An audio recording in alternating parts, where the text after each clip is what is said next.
Well, Labor's revamped tax package is set to be debated by coalition MPs at today's shadow cabinet meeting. Peter Dutton has been relentless in his attacks on Anthony Albanese's integrity because of the changes and the changes to the tax cuts over the past week. There is now a sense of growing division, perhaps, amongst the opposition, or at least a divide on how the government should be held to account going forward.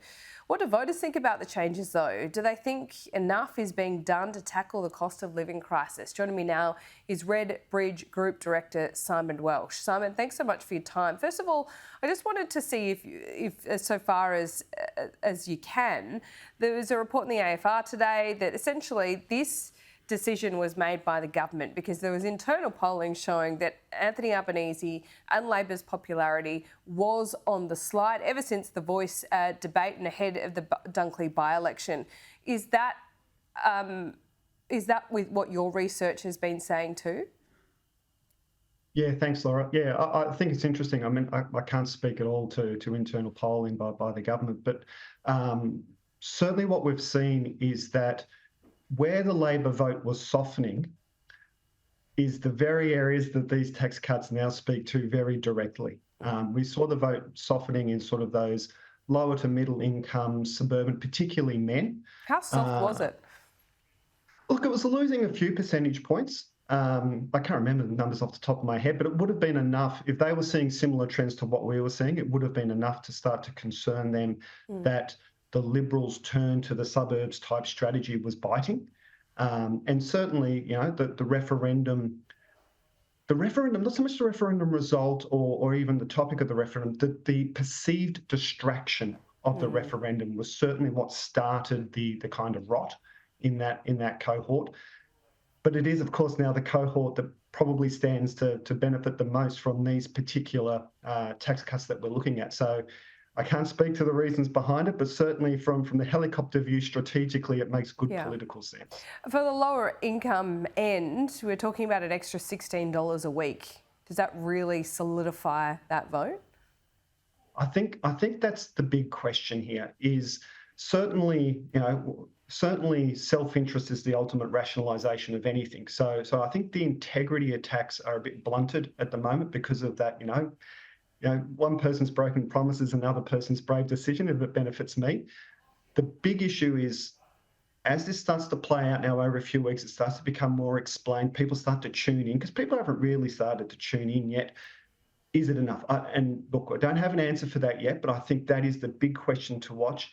Is it enough? Have they drawn attention to the issue and what they can do around this to create an expectation that they can do more? That's the question I think that'll be playing out over the next few weeks. Certainly in our groups, we'll be asking people about those sorts of things over the coming period. Yeah, so have you started those groups yet, or are you a little way off? No, we're kicking off. We're getting into the field. It's no rest for the wicked. All right, you talk about integrity not really being one of those vote changes here, but less so integrity about, it could be about, they said they weren't going to do this, so what might else that they do that they said they wouldn't do? Does that have an effect? That's a really interesting observation. That is the other risk here, absolutely, is what else does it make possible? And we've seen already sort of, the attacks around negative gearing, the words franking credits have started to appear again. Whether they will bite, whether they will be believable, again, water's got to go under the bridge, because people really, they're still in this, those that have engaged are still in the sense-making phase of what we're moving through here at the moment. They're getting their heads around it, they're trying to understand what it is.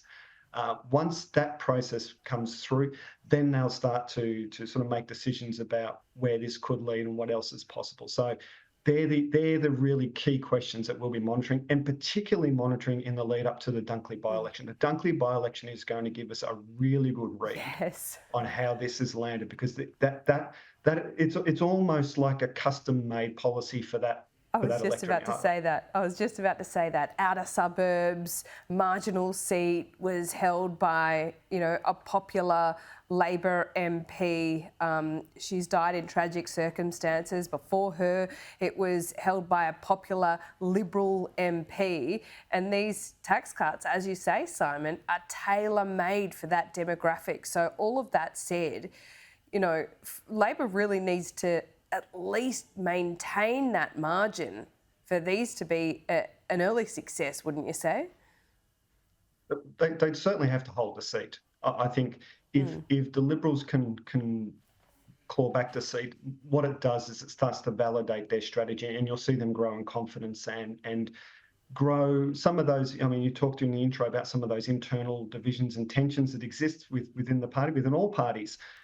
If it appears that the strategy is working, that they can pick up a seat like Dunkley, what you'll start to find is you'll get greater coherence within the party around the strategy. You get greater party discipline around the messaging because the leaders can say, hey, look, it's working. Yeah, but even if they reduce the margin to, a couple of percentage points.